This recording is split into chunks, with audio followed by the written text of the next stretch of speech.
दोस्तों बीते 5 सालों में भारत में इंटरनेट यूज करने का आंकड़ा तेजी से बढ़ा है।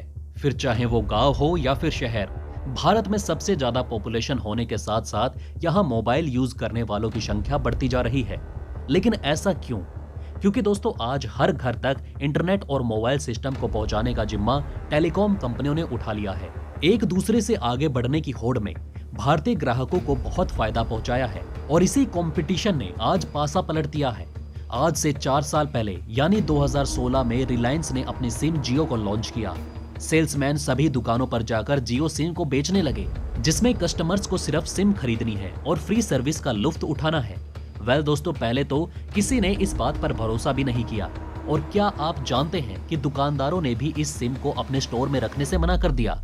धीरे धीरे लोगों ने जियो को यूज करना शुरू किया, जिसके बाद मानो टेलीकॉम मार्केट में भूचाल ही आ गया था। सभी कंपनियों में हड़कंप मच गया, क्योंकि मार्केट में ऐसी सिम आई थी जिसे मात्र खरीदने के बाद आपको 4 महीने तक फ्री कॉल, फ्री मैसेज और फ्री इंटरनेट मिल रहा था। लोगों ने जब इस बात को सत्यापित पाया तो उन्होंने धड़ल्ले से जियो सिम खरीदनी शुरू कर दी, मानो 4 महीने का राशन मुफ्त में मिल रहा हो। इससे जियो के सब्सक्राइबर्स रातों रात बढ़ने लगे। यहाँ तो लोगों के मजे ही मजे थे, साथ ही रिलायंस भी प्रॉफिट कमा रही थी। लेकिन दूसरी तरफ बाकी कंपनीज का तेल निकल रहा था। अब जहां एयरटेल के प्लान्स सबसे महंगे थे, वहीं आज उन्हें कोई नहीं खरीद रहा था।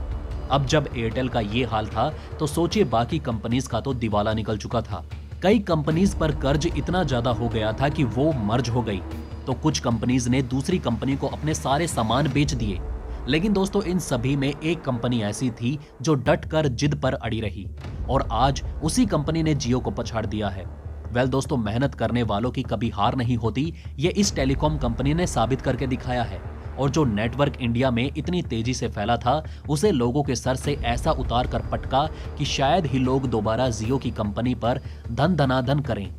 दोस्तों आज की वीडियो शुरू करते हुए टेलीकॉम के महायुद्ध के बारे में आपको सारी जानकारी देंगे। तो चलिए शुरू करते हैं आज का ये वीडियो। 2017 का 1 अप्रैल, शायद आपको याद हो, जब जियो के 4 महीने का फ्री प्लान खत्म होने वाला था, यानी आनंद खत्म। अब दोबारा से वैसे ही बिना इंटरनेट की जिंदगी, या ये कहें महंगी जिंदगी होने वाली थी।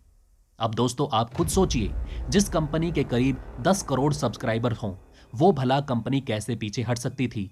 जी हां दोस्तों, जियो ने 1 अप्रैल को लोगों को अप्रैल फूल बनाया और सुबह तड़के ही अपना मेंबरशिप प्लान अनाउंस कर दिया। यानी जो जियो का मेंबर होगा उसे ही फ्री सर्विस बहुत कम प्राइस में दोबारा से मिलने लगेंगी। और दोस्तों आप मानेंगे नहीं, लोगों को जियो की आदत इतनी ज्यादा हो गई थी कि सिर्फ 1 हफ्ते में जियो ने 1 करोड़ सब्सक्राइबर्स गेन कर लिए थे।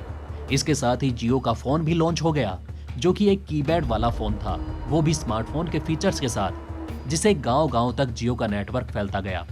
वहीं टेलीनॉर जो इंटरनेट प्रोवाइडर थी, उसने अपना सब कुछ बेच दिया, अपनी बिल्डिंग, अपने लाइसेंस और अपना कर्ज भी। दूसरी तरफ मुनाफा कमाने के लिए वोडाफोन और आइडिया मर्ज हो गए, और दोस्तों जिससे बना वीआई। खैर दोस्तों इसे भी कोई फायदा नहीं होने वाला था। ऊपर से हार कर डोकोमो ने भी अपना दिवाला निकालकर अपना सब कुछ बेचकर टेली इंडस्ट्री को टाटा बाय बाय कह दिया। पर एक मिनट, यहाँ आपने कुछ नोटिस किया होगा कि टेलीनॉर और डोकोमो ने अपनी कंपनी को बेच दिया, लेकिन कैसे? दोस्तों मार्केट में एक कंपनी थी, इसने अभी तक जियो के आगे घुटने नहीं टेके थे, और वो थी खुद को इंडियाज फास्टेस्ट नेटवर्क कहने वाली एयरटेल। एयरटेल ने टेलीनॉर और डोकोमो को खरीद लिया था, वहीं उसका कर्ज भी चुकाने को तैयार थी। लेकिन दोस्तों क्या आप जानते हैं कि जो एयरटेल दोनों कंपनीज के कर्ज चुकाने को तैयार था, वो खुद 2019 में 29,000 करोड़ का लॉस झेल रही थी। लेकिन कंपटीशन टेलीकॉम कंपनीज में नहीं था, बल्कि फ्री सर्विस और रिचार्ज सर्विसेज में था। जियो जहां इतने कम प्राइस में सारी सर्विस दे रहा था, वहीं एयरटेल और दूसरी कंपनीज ऐसा चाह कर भी नहीं कर सकते थे। पर भाई रिस्क है तभी तो बिजनेस है। एयरटेल ने भी अपनी फ्री सर्विस देना शुरू किया, यानी रिचार्ज में आपको मल्टी सर्विसेज मिलेंगी। लेकिन बात अब भी नहीं बन रही थी, क्योंकि जियो का प्लान इतना सस्ता था कि उसके आगे एयरटेल का प्लान सभी को महंगा लगता था। इसके साथ ही जियो ने अपने डिजिटल प्लेटफॉर्म खड़े कर दिए, जैसे कि जियो सिनेमा, जियो म्यूजिक, जियो पे एक्स्ट्रा। फिर भी दोस्तों आज बाजी एयरटेल ने मार ली। कैसे? तो चलिए जानते हैं। Product service ecosystem. दोस्तों प्रोडक्ट सर्विस इकोसिस्टम वो है जिसकी मदद से टेलीकॉम कंपनीज आपके फोन पर कब्जा कर लेती है। जी हाँ दोस्तों, आपको यकीन नहीं होगा, लेकिन आज की सच्चाई यही है। दोस्तों ये सिस्टम जियो के आने से और उसके बाद OTT प्लेटफॉर्म से शुरू हुआ है। दरअसल ये इकोसिस्टम इस तरह काम करता है कि आपको रिचार्ज प्लान के साथ कई और चीजें भी मुफ्त में मिलते हैं, जैसे नेटफ्लिक्स, अमेज़न और बाकी डिजिटल प्लेटफॉर्म का सब्सक्रिप्शन। इसके साथ ही एयरटेल ने फ्री ब्रॉडबैंड की भी सर्विस दी और साथ ही दोस्तों अपने DTH से भी इसको जोड़ दिया। वहीं एयरटेल ने अपना DTH पैक 1 मंथ बिल्कुल फ्री दिया। साथ ही लॉकडाउन के समय में एयरटेल ने इतना बड़ा कदम उठाया जिससे सभी एयरटेल की ओर खींचे चले गए। जहां सभी चीजें बंद थी वहां एयरटेल बड़ी तेजी से काम कर रहा था। उस दौरान एयरटेल ने हर घर तक केबल ऑपरेटर के जरिए केबल लाइन पहुंचाई।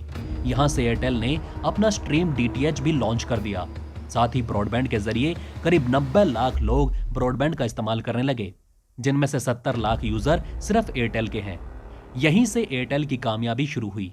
किस्मत का सिक्का ऐसा पलटा कि जियो की सर्विस धीरे धीरे डाउन होती गई और मुनाफा कमाने के चक्कर में जियो ने अपने प्लान्स को और भी ज्यादा बढ़ा दिया। अब बेकार सर्विस और ज्यादा पैसे लोगों को खर्च करने पड़े। इसके लिए लोगों ने अपनी सिम को एयरटेल में पोर्ट करवाना शुरू कर दिया। इससे जियो के यूजर्स में गिरावट आई और एयरटेल के यूजर्स बढ़ गए।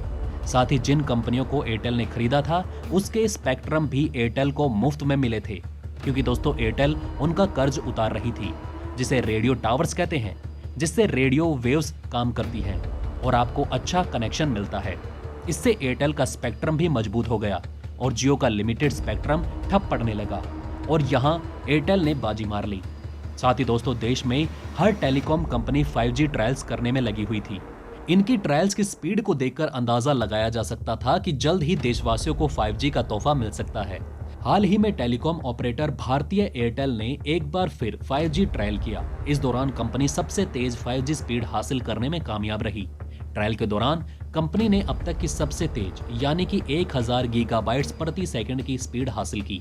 आपको बता दें कि ये ट्रायल एयरटेल ने नोकिया के साथ मिलकर मुंबई में किया था। इसे मुंबई के लोअर परेल इलाके में स्थित फिनिक्स मॉल में किया गया। यहाँ पर कंपनी ने रिलायंस जियो को भी पीछे छोड़ दिया और 1 Gbps का टॉप स्पीड हासिल किया। एयरटेल ने 5G ट्रायल के दौरान 3500 मेगाहर्ट्ज बैंड का इस्तेमाल किया। साथ ही दोस्तों सभी डिपार्टमेंट ऑफ टेलीकम्युनिकेशन गाइडलाइंस को भी फॉलो किया। कंपनी की जो हाई स्पीड यानी 1 Gbps स्पीड हासिल हुई वो अल्ट्रा लो लेटेंसी पर मिली। अगर यूजर को ऐसी स्पीड भविष्य में मिलती है तो वो 4K रेजोल्यूशन की मूवी को भी मिनटों में डाउनलोड कर पाएंगे। एयरटेल की डॉट की तरफ से हाल ही में 5G ट्रायल के लिए 3500 मेगाहर्ट्ज, 28 गीगाहर्ट्ज और 700 मेगाहर्ट्ज बैंड के लिए मंजूरी मिली है। कंपनी को यह मंजूरी दिल्ली NCR, मुंबई, कोलकाता और बेंगलोर के लिए दी गई है। डॉट चाहती है कि स्वदेशी तकनीक से ही इसके लिए इंफ्रास्ट्रक्चर को बनाया जाए। एयरटेल जल्द ही कोलकाता और दिल्ली में भी 5G ट्रायल करेगी। कंपनी को बेंगलोर के लिए भी मंजूरी मिल चुकी है। वैसे तो कंपनी ने साल की शुरुआत में हैदराबाद शहर में लाइव 5G ट्रायल किया था और ऐसा करने वाली वो पहली कंपनी बन गई थी। हैदराबाद में ट्रायल के दौरान कंपनी ने 1800 मेगाहर्ट्ज स्पेक्ट्रम बैंड का इस्तेमाल किया था। डिपार्टमेंट ने जियो और वोडाफोन को भी यही स्पेक्ट्रम अवेलेबल कराए हैं। तो देखा दोस्तों, आपने किस तरह से किस्मत का सिक्का पलटता है, बस हार ना मानने की वजह से।